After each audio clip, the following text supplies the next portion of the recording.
Hi, I'm Dr. Douglas Dew, and I'm an orthopedic surgeon in St. Augustine, Florida. And for this app challenge, we've developed a library of over 700 logic diagrams, or basically a medical logic module for Medicare coverage determinations.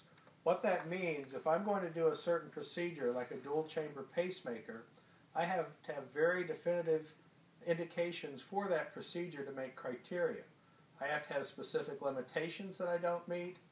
And then on an error checking platform, we can find that we meet that criteria with this narrative and then do an electronic check or audit, and you can see the result of the output of the system. If we're doing a total joint, you can do that on the system here, or you can do that on an iPad. So if you're having your disabling pain, your conservative measures, what conservative measures you're having, what x-ray changes you're finding, what limitations you don't have. You can actually check that on the iPad or even the iPhone for that matter. And then that'll generate that report. I'll hit the PDF button to email that to myself, and then within a few minutes that will show up on my phone.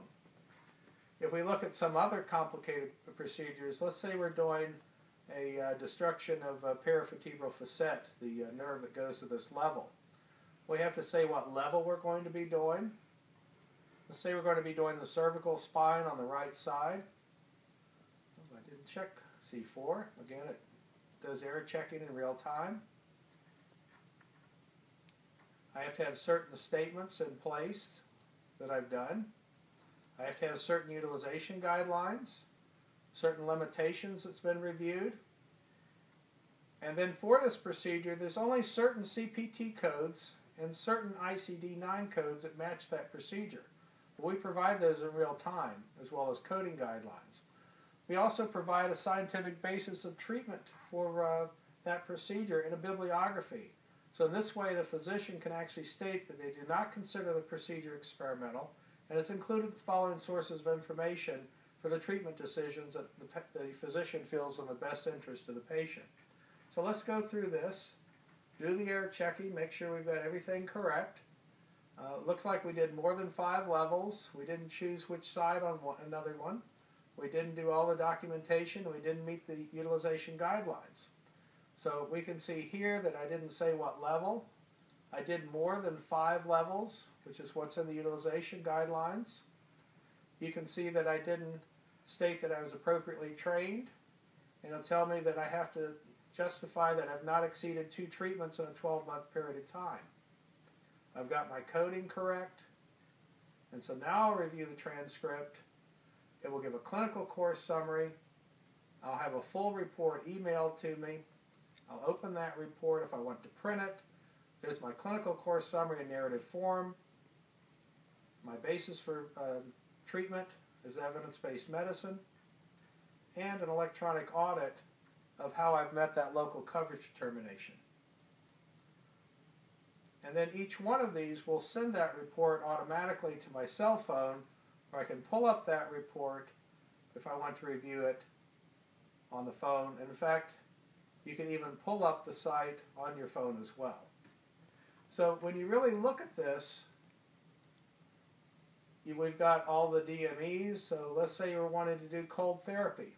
There's certain guidelines you have to meet for even something as simple as cold therapy. We've outlined all the logic for the documentation requirements. You can look at the DME. There's 234 local coverage determinations in Florida. And you can look at each of these procedures. If we're doing a manipulation of a knee, there's indications, limitations. And each one of these, magnetic resonance imaging, all of the guidelines for MRI. All the indications, all the contraindications, each type. This has all been outlined. You can also look at something like treatment for Dupuytren's, the indications, limitations, coding, the documentation requirements, and the utilization guidelines are all being loaded on the platform. You can look at home health. Let's say we're doing home health physical therapy. The indications, the type of therapy, and the specific codes for each type of home therapy are now outlined and being placed on the form. So if you look at this, it's basically a smart tool where you can have those procedures documented in real time at the bedside. We've basically turbotaxed the Medicare guidelines. Thank you.